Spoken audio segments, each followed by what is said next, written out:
Bom dia, irmãos. Então hoje nós vamos estudar sobre o poder do Evangelho e a fraqueza do cristão. E não tem um versículo, está bem devagar o trem, não tem um versículo melhor do que...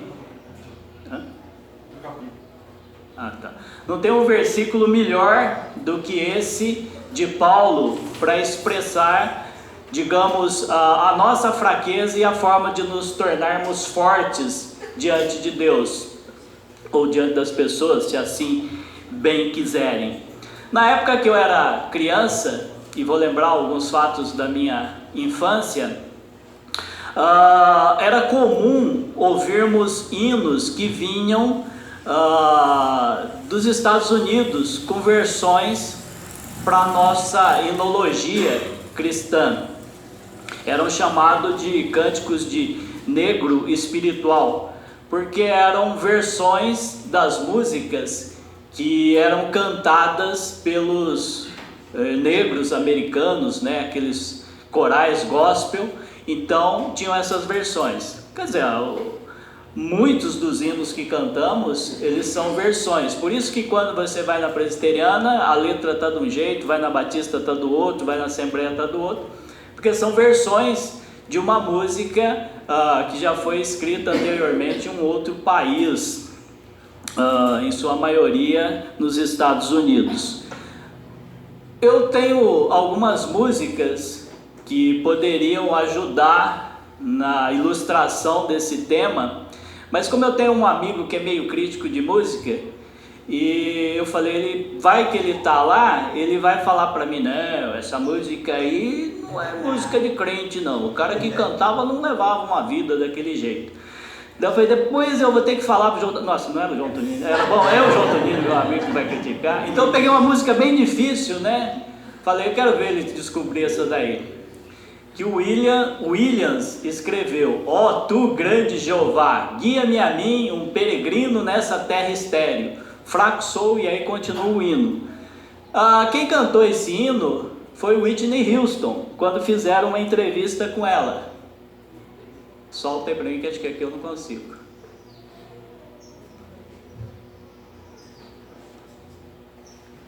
Não tem som, né?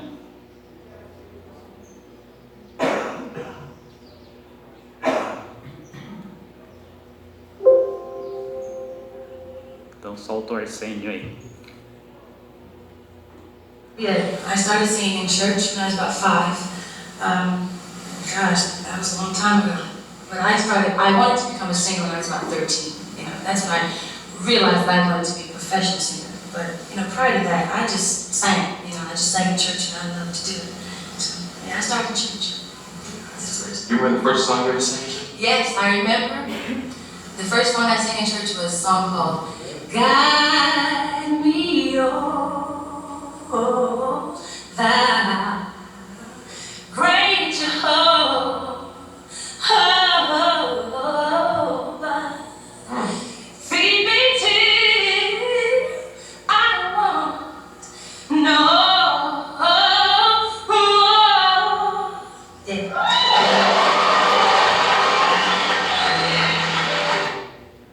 Um famoso da minha época, nem todos vão conhecer. Aqueles que conhecerem vão falar, nossa, mas ela morreu de overdose. Tudo bem, mas era crente alguma vez da vida dela e cantou esse hino aí. Eu tenho um CD de música gospel do Elvis Presley. Tenho também do Gessé, que aí vai ficar mais longe para os outros lembrarem, mas é um cantor brasileiro muito bom, que também era crente. Mas pensando em força ou não, né, fraqueza, alguma coisa assim, aí eu vou para a minha infância. Eu sou um leitor assíduo, eu compro muita coisa para ler. E quando eu era criança eu não podia comprar muita coisa, mas tinha coisas que eu poderia ganhar. Então, na época que eu era criança, havia umas revistinhas que eram entregues nas farmácias, chamava-se de almanaque, né? Então esse daqui é o almanaque do Biotônico Fontoura do ano que eu nasci, 1969. E esses almanaques, eles basicamente traziam informações para a gente ter boa saúde, se assim podemos dizer. E minha mãe gostava dessa ideia, então eu cresci tomando calcigenol. Calcigenol era um líquido branco, né, que eu tomava e dizia que era bom para os ossos. Eu acho que era, nunca quebrei nada, mas tomei tanto desse trem aí.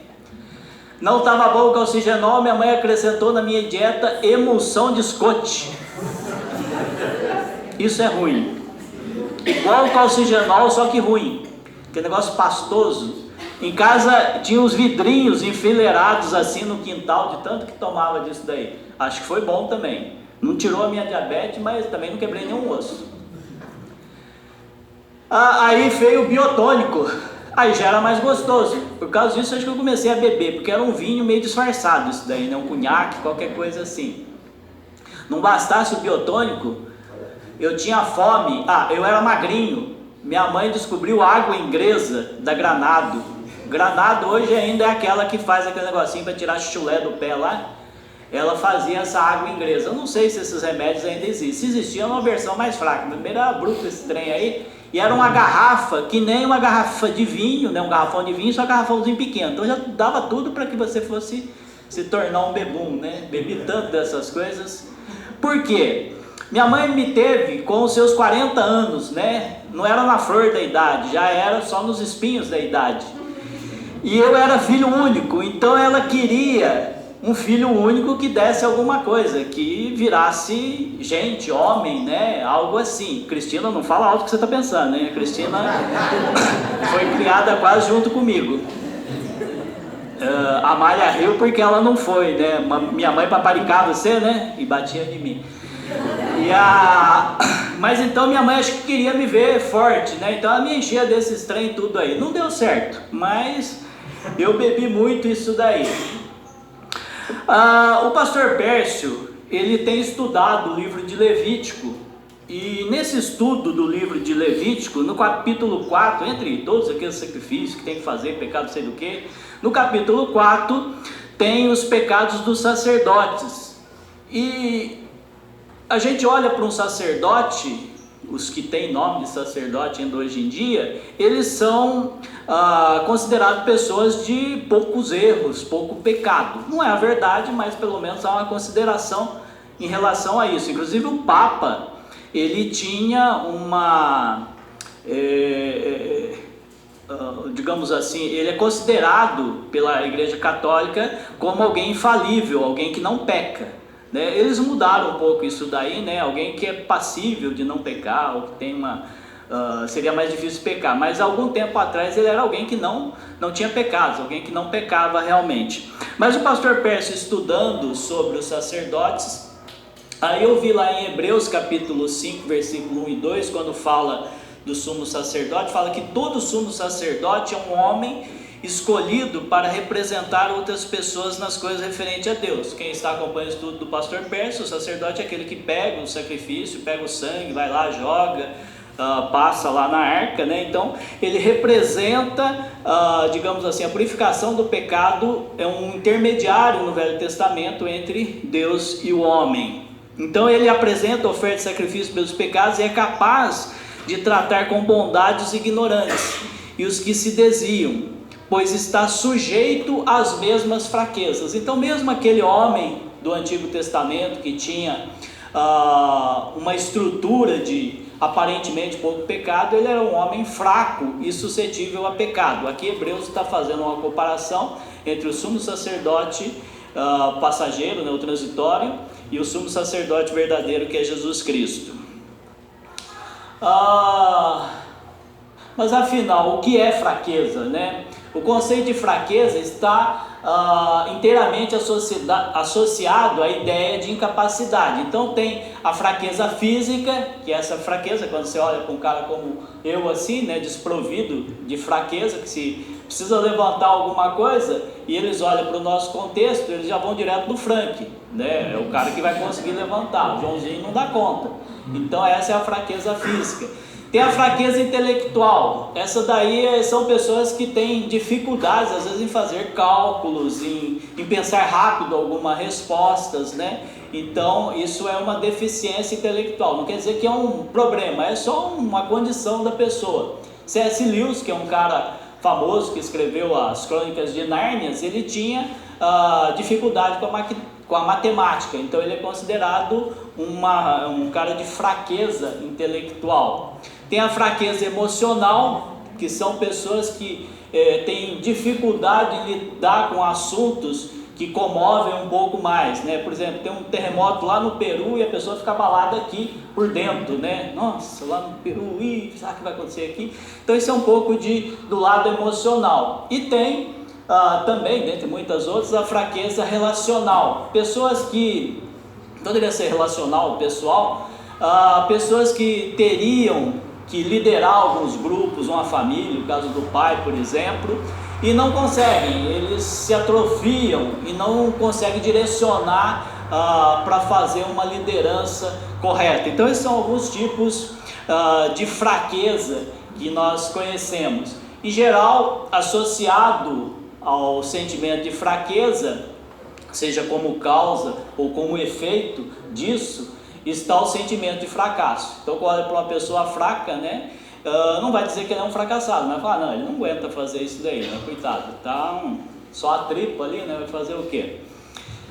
A lembrança de ter ficado aquém das próprias expectativas, né, porque na realidade eu sei que eu sou fraco, mas eu não me vejo fraco, né, eu me vejo até maior do que realmente eu sou, né? Eu acho que a minha voz é mais bonita, eu acho que a minha força é mais do que eu posso, né?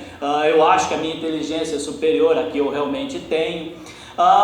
Mas quando isso é colocado à prova, pode ser que eu não consiga resolver a situação. Isso daí pode gerar depois problemas para o futuro, para fracassar novamente, né? Não deu certo uma vez, da próxima vez vai ficar com medo, e aí vem o fracasso dentro da ideia do que pode ser uma fraqueza. Tem uns quadrinhos antigos, eu também li muito jornal. Um dos serviços que eu fiz era ler jornal, né? Então eu tinha que ler o Diário Oficial da União todo dia de manhã, para ver se saía algum decreto, principalmente na área de Minas e Energia, porque eu trabalhava numa mineração de manganês. Então todo dia de manhã eu abria o olho, ia para o escritório e aí começava a ler. Então quase que dormia lendo aquelas letrinhas miudinhas para descobrir o que tinha saído. Mas também li muitos jornais de grande circulação, Folha, Estadão, Estado de Minas, e leio até hoje. Se eu vou em alguma cidade, eu compro jornais e trago para ler. Mas nos jornais saía uns quadrinhos da série Minduim, e um dos quadros, o personagem dessa série era o Charlie Brown. E um dos quadrinhos eu separei para os irmãos verem aí. Então a Lucy, que é uma amiga do Charlie Brown, ela fala para ele por que ele está preocupado. Aí ele fala para ela, olha, eu me sinto inferior. Você não deveria se preocupar com isso. Muitas pessoas têm o mesmo sentimento. Qual? De que elas são inferiores? Não, de que você é inferior, né? A insensibilidade da Lucy, se usada por nós, né, é engraçado, mas pode causar um problema muito grande no nosso mundo atual, né? Você chegar e falar para a pessoa que ela tem mesmo o problema que ela está dizendo que tem, você acaba não com a vida dela, mas de um monte de pessoas, e às vezes até com a sua, né, dependendo a repercussão que isso pode dar. Mas na realidade, se houvesse um pouco de franqueza em algumas situações, poderia ajudar muito. Se entendermos que somos fortes e usarmos nossas forças com palavras ou ações mais cuidadosas, comedidas para falar dos outros e com os outros, o mundo vai ser um lugar bem melhor. Então, se nós entendermos no nosso contexto aqui, biblicamente, né, que nós temos uma condição de força que pode ajudar os outros e termos franqueza nessa força, não tanto igual a Lucy, mas nós poderemos ajudar muita gente. A fé cristã, que promove uma sólida esperança e promete socorro presente, deveria dissipar todos esses medos e expectativas, né? Se somos cristãos e carregados de uma segurança divina por essa condição, mas nem sempre isso é o que acontece. E o encorajamento que nós como cristãos deveríamos conceder ao nosso irmão necessitado ou um outro amigo necessitado, às vezes ele fica muito escasso. Muito também por causa do que achamos que é a nossa falta de tempo e que poderia condicionar a ter um trabalho extra quando vamos cuidar de alguma pessoa. Mas verdade é que nós temos essa condição e pela Bíblia nós conseguimos provar isso.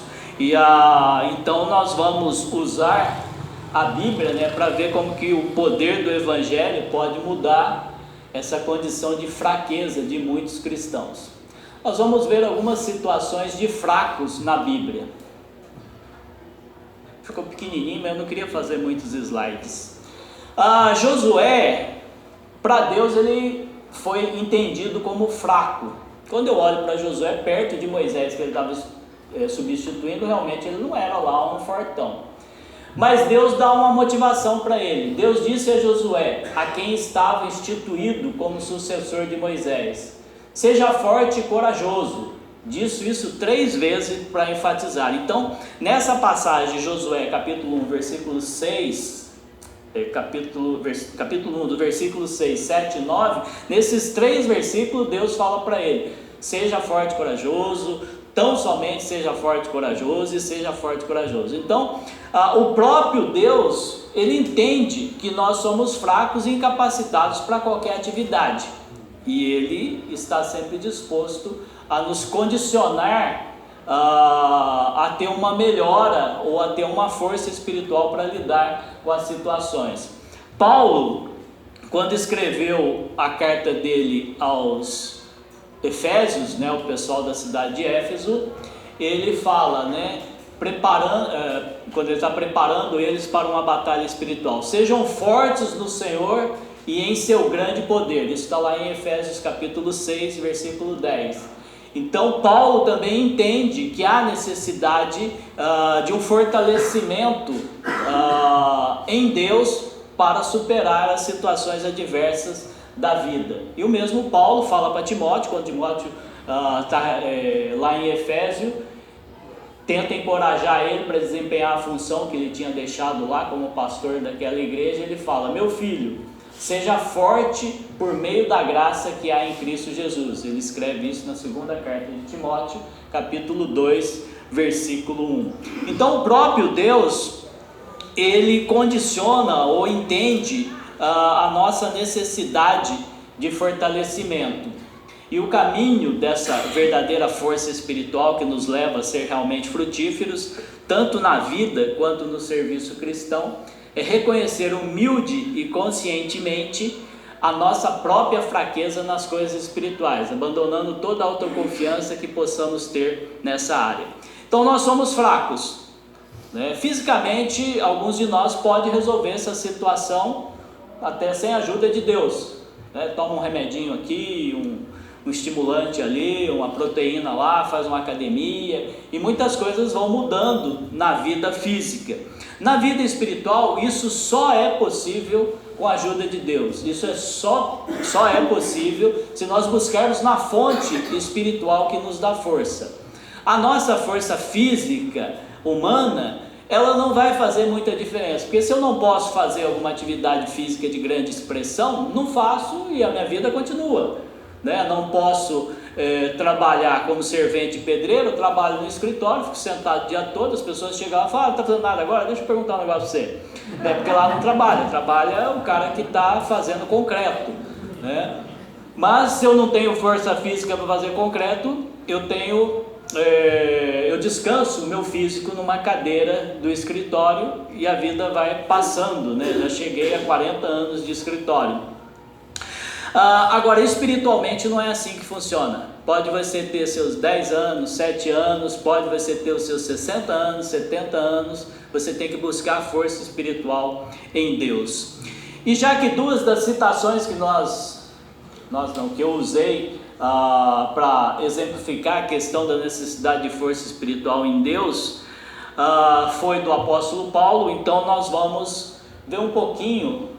Isso daqui é o Paulo que tem na internet, tá? Bonitão,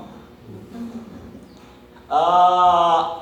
E nós vamos passar rapidamente pelo livro de Coríntios, porque a igreja de Coríntios era uma igreja cheia de problemas. Ela era uma igreja que, se você for olhar quando estuda dons espirituais, ela tinha todos os dons. Então era uma igreja fenomenal. Mas pensa numa igreja para ter problema. Então lá tinha de tudo. Tinha divisão dentro da igreja, aqueles que falavam que era de Paulo, aqueles que falavam de Pedro, de Apolo, de Jesus, né? Teve um caso sério do incesto. O filho ficou com a madrasta. Irmãos que acusavam-se judicialmente entre eles, cônjuges que estavam querendo evitar relacionamento sexual, cristãos que não estavam discernindo o corpo de Cristo em relação à Santa Ceia. Havia muita desinformação naquela igreja quanto ao uso correto dos dons, né, que foi o que eu falei no início. Então era uma igreja, digamos assim, que tinha muita gente que agregou aquela igreja. Era um local de passar muitas pessoas, a cidade de Corinto. Então tinha uma diversidade muito grande de pessoas e também com isso tinha muitos problemas. E Paulo, que fundou essa igreja mais ou menos no ano 50, ele ficou lá pelo menos uns 2 anos talvez, em Atos 18 vai contar esse período que ele esteve lá. Foi a primeira, eu digo que é a primeira divisão de igreja que teve lá, porque Paulo estava pregando para os judeus, e quando ele chega em Corinto, ele está pregando na sinagoga dos coríntios lá, né? E de repente eles não querem ouvir, ele abandona aquela sinagoga e vai na casa do lado e separa um espaço do camarada que morava do lado e começa a fazer reunião lá. E aí naquela cidade cresce muito o número de pessoas não judeus convertidos a Cristo. E nessa mesma ocasião as pessoas começam a se incomodar com aquilo e acabam indo até o governador daquela região para que ele resolvesse a situação. E a hora que eles começam a contar para ele o que era que estava acontecendo, ele fala: ó, tem um problema de leis suas aí, né? Eu não estou entendendo nada do que vocês estão falando, então eu não vou resolver isso. E a revolta é tão grande que eles batem no cara que era o atual chefe da sinagoga dos judeus, o Sóstenes. E interessante não é eles baterem no Sóstenes, é que quando Paulo escreve a carta para os coríntios, ele fala que quem está escrevendo junto com ele é Sóstenes. Então o cara que a princípio era contra, ele se torna, ele se converte a Cristo, porque depois ele está ajudando Paulo. Quando ele recebe as primeiras informações de Coríntios, uns 4 anos depois da fundação, essa carta vem cheia de questionamentos de como devem ser os procedimentos em relação a algumas situações. E Paulo escreve a primeira carta de Coríntios, que é a que ele escreve junto com os Sóstenes. E ele envia, depois de algum tempo, respondendo essas questões, depois de algum tempo ele envia Tito, e aí Tito vai lá e traz as informações e fala para ele: olha, melhorou bastante, agora tem um probleminha lá que as pessoas estão achando que você não é apóstolo, e eles estão se considerando apóstolos. Aí Paulo escreve uma segunda carta que nós não temos, né? E orientando eles e preparando o caminho para quando ele fosse visitar, ele começa a escrever a segunda ou a terceira carta, que é a segunda que nós temos. E Paulo mostra nessa segunda carta como que o poder do evangelho transformou a vida dele e fez superar o fraco cristão que aqueles opositores da igreja estavam dizendo que ele era, porque eles diziam lá na igreja: Paulo escreve umas cartas muito bravo aí, mas quando ele vem aqui, olha para ele, é um cara fraquinho, né? Não tem nem coragem de falar ao vivo o que ele fala nas cartas. Então aí ele começa a falar com esse pessoal lá de Coríntios, né? E na segunda carta de Coríntios, no capítulo 6, versículos de 11 até o 13, ele diz: Queridos coríntios, falamos a vocês com toda honestidade e lhes abrimos o coração. Não falta amor da nossa parte, mas vocês negaram seu afeto. Peço que retribuam esse amor como se fossem meus próprios filhos. Abram o coração para nós. Então ele evoca, digamos assim, o sentimento que ele tem pela igreja que ele mesmo fundou. Ele falou: olha, eu amo vocês demais. O que está acontecendo é que vocês não estão abrindo o coração e, consequentemente, me retribuindo esse amor que eu tenho por vocês. E esse amor por vocês é grande, porque quando estive lá em Éfeso, tive uma situação de quase morte. Eu acho que aqui ele está se referindo a quando ele é apedrejado e dado como morto, né? Ele diz também que ele passou por constante aflição durante o período em que ele estava à disposição das pessoas de Corinto. Foi considerado louco, né? E também passou por sofrimentos adversos e maus tratos. Então ele enumera essas situações de sofrimentos que ele teve relacionadas às pessoas de Corinto, escrevendo para os próprios coríntios: olha, eu realmente sou fraco, né? Eu estive quase morto, eu apanhei, eu tive muita aflição, fui considerado louco, tive muito maltrato e não pude revidar essas situações. Então realmente eu não sou lá muito forte, mas tudo isso que eu passei, ou fiz, ou sofri, é porque eu amo vocês. É tudo para condicionar a vocês a possibilidade de conhecer bem do Evangelho. Na realidade, Paulo mostra através de seus escritos que o seu pensamento é povoado de fraqueza como cristão. Eu aprendi muito sobre a fraqueza cristã lendo a forma que Paulo coloca algumas situações. Paulo sempre demonstra que devemos estar um degrau abaixo de qualquer situação em Cristo, né? Qualquer situação que o mundo apresenta, se ficarmos em Cristo, né, um degrau abaixo daquela situação, é a melhor condição que nós temos. Um versículo ou uma chave de pensamento que Paulo deixa, né, se possível, tenhais paz com todos os homens, né? Então considere que você muitas vezes tem que baixar a cabeça, se considerar fraco em relação às outras pessoas, por amor a Cristo ou na condição de servo de Cristo. Então Paulo ele acaba demonstrando até essa fraqueza em seus escritos. Então acho que por isso que as pessoas o consideravam fraco, né, os que vinham de fora. Pois alguns dizem: as cartas de Paulo são exigentes e enérgicas, mas em pessoa ele é fraco e seus discursos de nada valem. Paulo reconhece sua fraqueza, mas declara que quando é fraco, então é que é forte, e promete, ao lidar com os caluniadores, quando chegasse a Coríntio, demonstrar-se necessário a força dada a ele por Cristo. Então ele fala: olha, eu sou fraco realmente, mas no que diz respeito à palavra de Deus, quando eu for aí, eu vou mostrar quem é o fracão. Paulo evoca Jesus Cristo, aparentemente que teve uma condição de fraco durante o seu final de vida, mas vencida essa condição, ele se tornou muito forte e poderoso para mudar as nossas vidas e nos fazer superar a nossa fraqueza como cristão. Voltei. O sofrimento de Paulo nas adversidades providencialmente designadas de seu ministério mostra que a relativa fraqueza de sua posição, tanto na igreja quanto no mundo, tinha estado em seus pensamentos o tempo todo. Aquilo que eu disse, o que ele escreve, ele demonstra a necessidade de não nos avolumarmos diante das situações, mas deixar que Cristo faça isso.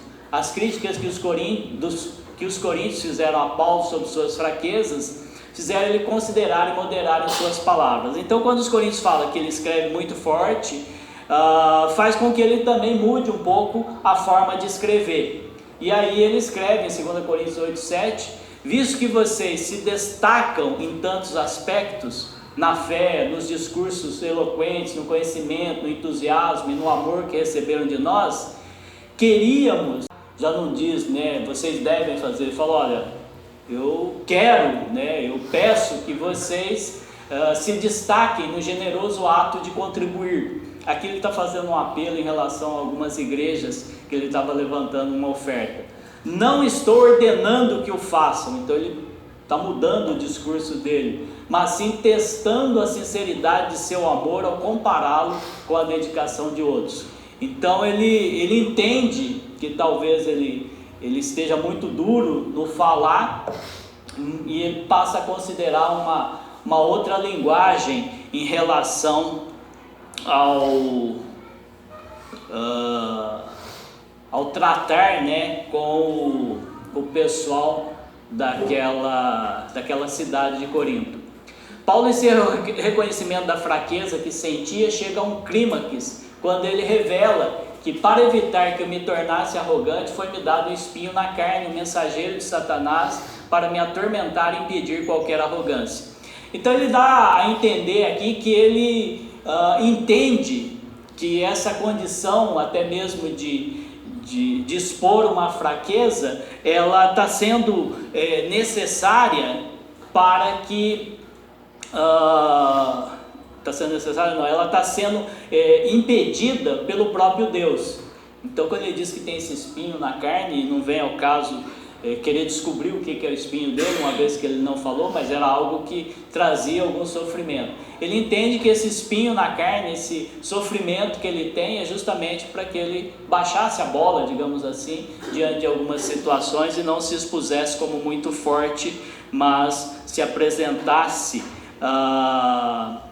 diante das pessoas de uma forma mais moderada. Paulo então agora testifica: portanto agora fico feliz de me orgulhar de minhas fraquezas, para que o poder de Deus opere por meu intermédio. Por isso aceito com prazer fraquezas, insultos, privações, perseguições e aflições que sofro por Cristo, pois quando sou fraco, então é que sou forte.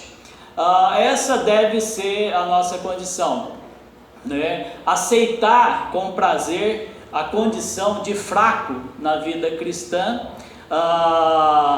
superabundantemente amparado e infrado por Jesus Cristo, mesmo que tenhamos que sofrer alguns insultos, algumas demonstrações de fraqueza, né? Algumas perseguições, mas entendendo sempre que por Cristo é que sou forte. Quando sou fraco, em Cristo eu sou muito forte. Eu lhes darei todas as provas que desejarem de que Cristo fala por meu intermédio. Ele não é fraco ao tratar com vocês, ao contrário, é poderoso entre vocês. Embora ele tenha sido crucificado em fraqueza, agora vive pelo poder de Deus. Nós também somos fracos, como Cristo foi. Mas quando tratarmos com vocês, estaremos vivos com ele e teremos o poder de Deus. Então Jesus Cristo, como eu disse anteriormente, ele se apresenta até como fraco em sua reta final, mas essa fraqueza transborda numa grandiosidade dele como Deus em nosso favor. Então as nossas fraquezas do dia a dia podem ser amplamente mudadas ou amparadas pelo poder de Deus, através de Jesus Cristo. Paulo quer agradar constantemente a Cristo. Assim, quer estejamos nesse corpo, quer o deixemos, nosso objetivo é agradar ao Senhor. Então Paulo é sempre motivado a viver uma vida como cristão, mesmo em meio a aparentes fraquezas. Paulo quer ser achado totalmente fiel a Cristo no dia do juízo, né? Em 2 Coríntios 5:10 diz: pois todos nós teremos de comparecer diante do tribunal de Cristo, para que cada um receba o que merecer pelo bem ou pelo mal que tiver feito nesse corpo terreno. Ele está falando da condição de galardões, né? Eu posso agradar a Deus e receber recompensas por isso, que seriam os nossos galardões. Não é questão de justificação, né? A justificação é um outro passo definitivo que acontece de forma única. Aí ele pensa em agradar constantemente a Cristo para que tenha os seus galardões. Me lembro de alguém, um pastor do passado, falando que alguém perguntou para ele, né, quando chegar no céu, como que a gente vai saber quem é quem, né? Paulo é fácil você achar, olha que tiver mais coroa na cabeça, né, porque ele pensava que o galardão era coroa, aquele lá é o Paulo. Paulo é controlado, constrangido, motivado, direcionado, enviado e encorajado pelo amor de Cristo. Então, em 2 Coríntios 5,14, ele diz que de qualquer forma o amor de Cristo nos impulsiona, porque cremos que Ele morreu por todos, também cremos que todos morreram. Então, Paulo carregava consigo esse mesmo amor. Concluindo o nosso tempo aqui, sobre fraqueza e vocação, considere a sua vida e olhe para Cristo, seu amável Redentor e Senhor. Se Cristo não é o seu Redentor e Senhor, se falta alguma coisa, talvez seja entender, ou se já entendeu, seja somente aceitá-lo como seu único e suficiente Salvador, que aí Ele terá essa condição de seu Redentor e também você o terá como Senhor em sua vida. Ame a Cristo com infinita gratidão, por causa do infinito amor que Ele já teve por nós. A nossa condição é destrutiva, vamos ser destruídos. A única esperança que há em nós é a salvação em Cristo Jesus, que nos garante uma vida futura ao lado dele. Do mais, além da destruição física, material que teremos, né, corporal, teremos uma vida, se não aceitarmos a Cristo, teremos uma vida de sofrimento eterno. Mas o amor de Cristo muda essa condição, então em retribuição a esse grande amor que Ele teve para conosco, vamos amá-lo. E amando a Cristo, nós seremos condicionados a fazer aquilo que Ele tem ordenado. Dependa de Cristo e confie que Ele haverá de suprir por intermédio do Espírito Santo toda a força necessária para que você possa servi-lo, ainda que as circunstâncias adversas e pessoas hostis façam você sentir fraco no momento. Como a ideia que eu trabalhei é de que somos fracos em nossa habitação material aqui, em nosso corpo, por mais fortes que sejamos, sempre vai ter alguma condição que vai se mostrar sempre mais difícil. Então, seja fraco fisicamente, mirrado ou forte aparentemente aos nossos olhos, sempre tem uma situação que é difícil superar. Espiritualmente, todas as situações são difíceis de ser superadas. Espiritualmente é o que mais vale na nossa vida. E se nós nos apoiarmos em Cristo, buscarmos a Cristo, dependermos de Cristo em tudo, essas questões espirituais serão facilmente resolvidas pela condição que Ele nos dá para o próprio louvor e glória dEle. Ok? Material que eu usei foi a versão da NVT, nova versão transformadora, e o livro que eu li e busquei essas informações, alguns dos tópicos aí, nem todos, né? Foi Força na Fraqueza, do J.I. Packer, Vencendo no Poder de Cristo. Vamos orar? Deus querido, muito obrigado por essa manhã de domingo, obrigado por nos condicionarmos a ter esse local para essa reunião. Obrigado pela Tua Palavra que sempre fala conosco e nos abre os olhos para entender a nossa condição diante do Senhor e diante da sociedade. Somos fracos fisicamente, em outros aspectos da nossa vida, mas sobrevivemos nesse mundo, muito em parte pela Sua ajuda em nossa vida. Somos fracos espiritualmente em muitas situações, mas naquilo que for necessário para o Teu Evangelho, para a expansão da Tua obra, queremos depender do Senhor para receber a força necessária, momentânea ou periódica, de acordo com a Tua vontade, para que exerçamos essas atividades. Obrigado, Senhor, porque de alguma forma o Senhor já tem nos ajudado nesse aspecto. Por isso que eu oro em nome de Jesus. Amém. Muito obrigado aos irmãos. Tenham todos um bom domingo.